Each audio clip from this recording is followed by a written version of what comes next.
Hola, damas y caballeros, Señora Ross here.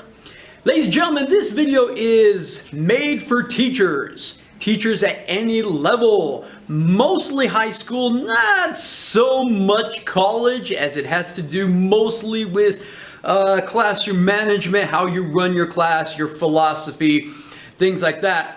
Other than that, it is made for teachers at virtually any level and any point in your career, beginning, 5 years in, even the teacher who's 30 years in. You might just be able to benefit from something from this video. Ladies and gentlemen, today I'm going over 6 things that you as a teacher should never, ever apologize for. Let's get into it. The number one thing as a teacher you should never apologize for is bringing down the hammer when it's time to bring down the hammer. I'm talking about consequences, when it's time to get a little tough, maybe even a little ruthless. I'm talking about that one student, maybe multiple students, who just aren't getting with the program. There's defiance, there could be foul language, there could be something more than, let's just say, a little talking, arriving a little late, being on their phone once in a while. I'm talking about something heavy or an ongoing problem that's not going away, and now it's time, you know it, it's time to bring down the hammer, the consequences. It's time to call home. It's time to tell mom and dad. It's time to write that referral. It's time to tell the principal. It's time to tell the coaches. It's time to tell people who have influence over this one student and bring down some heavy consequences, because you as a teacher, you want results, you deserve results. Now here's the thing. Here's where it could get slightly complicated, but it shouldn't. Okay. That student could suffer any number of consequences. Maybe he gets pulled out of the next football game. Maybe his family's plans for Disneyland this weekend get canceled. Maybe his plans for Chuck E. Cheese get canceled, something like this. And that student may come back to class whining. That student may come to class saying, "You, Senor Aros, you ruined my Disney plans. You got me pulled out of the game. You did this. You betrayed me." Now here's the thing. Whatever you do not get sucked into that. You are the adult in the room, not them. You know better. No matter how much they whine, no matter how many tears they shed, you must see it this way. You did not ruin their Disney trip. He or she ruined his Disney trip. You did not get him pulled out of that football game. He got himself pulled out of that football game. Sometimes, ladies and gentlemen, gotta bring the hammer down. You gotta do it. It's necessary. Remember, it's not your job to make that student happy. It's not your job to be their best friend. It is your job to bring consequences when consequences are needed. And whatever you do, don't apologize.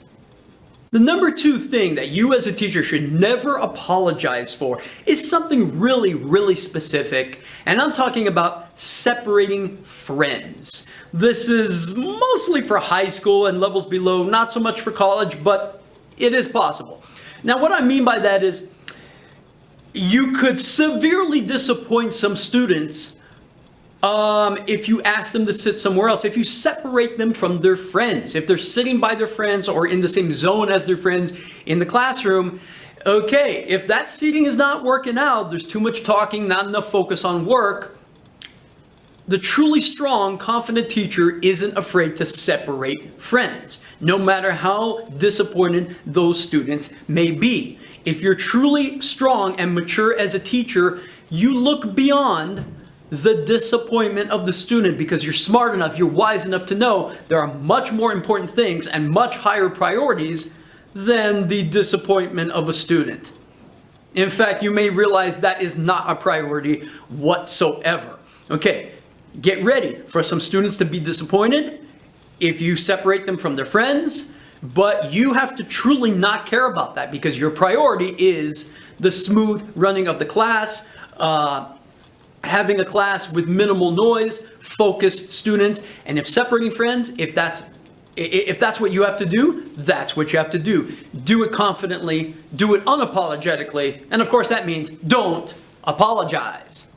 The number 3 thing as a teacher that you should not apologize for is being unwilling to raise a grade right at the end of the semester. Now, you are hearing from a man who almost always raises grades. One student is at an 89 on the last day of the semester. I almost always bump them up to an A-. I give them the benefit of the doubt. But listen, I consider a few things. If a student is sitting at 89 or maybe 88, something like that, I look at their attendance. I look at how many tardies they have. I consider how many times in the semester did I have to beg them to get out their notebook and be on task and stop touching this person. And I look at citizenship. I look at their basic responsibilities to the class. And there have been times, very rarely, but there have been several times when somebody is sitting at an 89 or 79, I do not bump up their grade. I give them that B+. I give them that C+, because they're absent 3 days a week, because they're tardy, they're off task, they haven't shown much respect to the class, so I don't help them out. Now, sometimes not bumping up a grade has consequences for that student, but here's the thing. They created those consequences, not you. A while back, I had a student chronically absent. Grade went down the toilet, and I'll be honest with you, I still ended up giving them at least a slightly better grade than they deserved. Then this student came to me one day and said that they think I should bump up their grade. That they talked to somebody else who told them that it's possible for teachers to change grades after the fact, and that they think they should have a better grade. I wasn't willing to do this.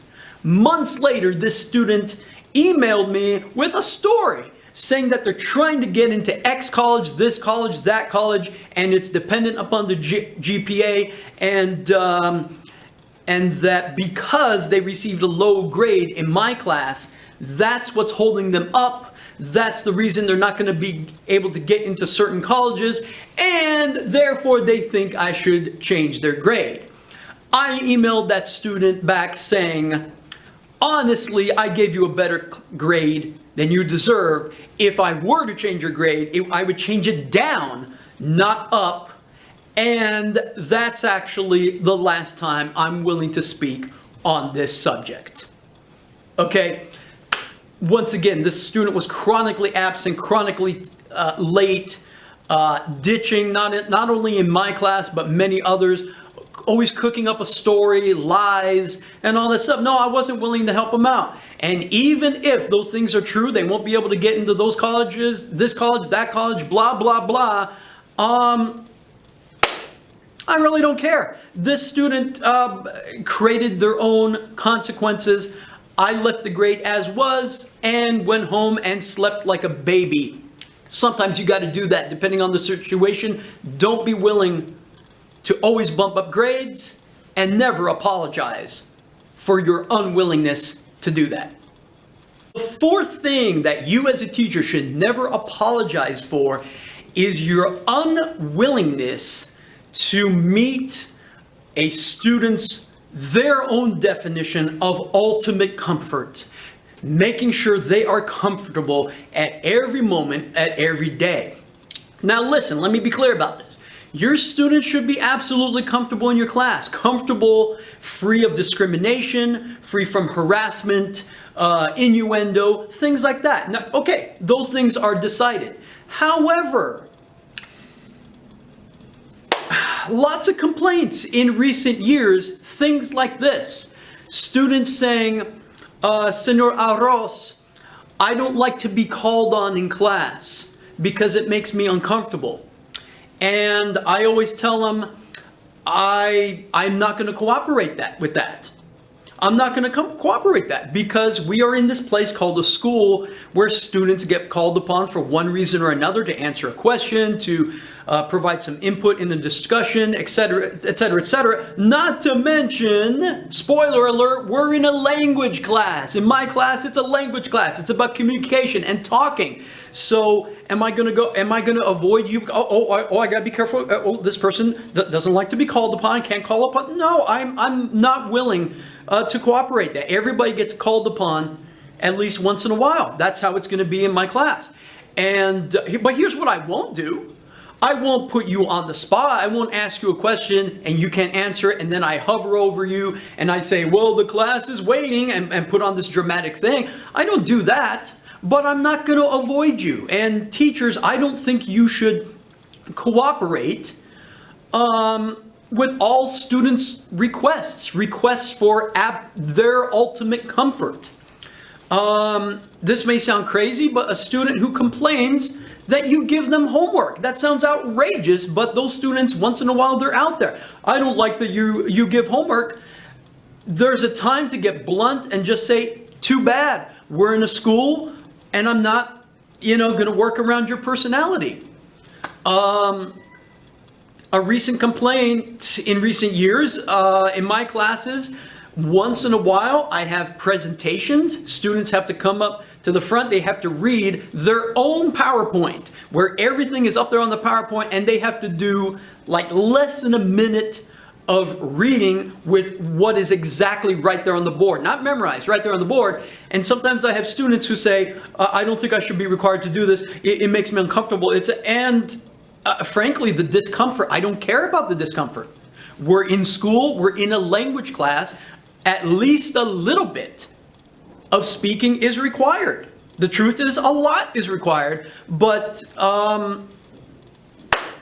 yeah, I'm not willing to cooperate with that. And other teachers watching this video, I don't think you should either. Trying to think of another one. Even things concerning, really simple, really basic discipline. Oh, Mr. Ross, I don't like when you ask me to stop talking. Too bad. Too bad. I'm going to ask you to stop talking if you're excessively talking. I don't like you. I don't like you always telling me to put my phone away. Too bad. Too bad. I'm old enough and wise enough and strong enough to not even consider how you're going to feel about it. When I see a student excessively on their phone, I don't go, oh, wait a minute. Wait a minute. If I ask them to put it away, how is it going to make them feel? I have to consider their No, I don't. There's something more important than their feelings. Running the class is my priority, is my job. And part of that is asking students to take their seat, to put their phone away, to stop talking. If that makes a student uncomfortable, too bad. They should get used to it because there's a lot more coming. I definitely won't apologize for it, and I don't think you should either. The fifth thing that you as a teacher should never apologize for is very much an extension of the last one. And here it is. Being unwilling to work around a certain person's personality. Now, this is probably the toughest one on the list. This one is going to take some courage on your part. Once in a while, you're going to have a student who is more than a little arrogant. How are they arrogant? They are going to expect you, whether they declare it in explicit language or not, whether they declare it or not, they're going to expect you to work around their personality. Okay? This is the student that once in a while you have who you don't know which version of them is showing up from day to day. Today, maybe you got a sweet, kind version of them. Tomorrow, you get Mr. or Miss Attitude Problem. The next day, you get the version of them that's crying over something big or small. Then you get the moody version. Then you get and all that stuff. And it's, in my experience, usually when you get the darker version of them, the moody version on that, I can almost guarantee you one thing. They are not going to want to get called on that day. They're not going to want to have you ask them to answer a question or contribute to something, and they're definitely not going to respond well if you ask them to keep their head up for the duration of class, to put their phone away, to stop talking, to get that ugly look off their face. They're definitely not going to respond well. And if they don't respond well, neither should you. This is the part that takes some courage. Every teacher, we've always had that attitude problem student, and I've known more, I'll put it bluntly, I've known more than a few teachers over the years who have been afraid. That's right, afraid of their students. They're afraid of the sassy student or the attitude problem guy. They can tell when they're having an attitude that one day, and they avoid telling them to put their phone away or calling upon them, and they definitely avoid putting them in their place. This is the kind of person who, chances are, they have a philosophy of avoiding conflict no matter what. No matter what you do, you must avoid conflict. Ladies and gentlemen, I have a different attitude. I have a different mindset. The way I think is sometimes conflict is necessary in life. It's unavoidable. Sometimes you got to do it. And the results after which are usually going to work for you. That guy is giving you attitude day after day. It's time to confront him. Okay? Now, your approach matters. You don't want to be aggressive. You don't want to call names. You don't want to yell or use foul language or anything like that. You want to approach as respectfully as you can, but it is time to confront that guy. Do not work around his or her personality. That's what he or she wants you to do. Now you put them in their place. And part of putting them in their place is never forgetting you're the boss. I mean, who's the adult in the room? You're the boss. You're in charge. You bring down the consequences. Students are wonderful, but they're not in charge. They don't bring the consequences onto you. You bring the consequences onto them. You know what that means? At the end of the day, they really don't. You're the one in charge. They don't really have power. You bring the consequences. That means they lose every single time. You win every single time. Never forget that. Don't get into heated arguments. If somebody wants to give you some attitude, bring those consequences down right away. Kick them out of the room, write a referral if necessary, call the parents. You win every time. And here's the best part. Your unwillingness to work around their personality and your willingness to confront them, bring down the consequences, very often, that brings on the respect that you're chasing. That student gets hit by the consequences and they learn. Almost every time they learn not to bring that attitude, not to bring some hypersensitive element of their personality to class.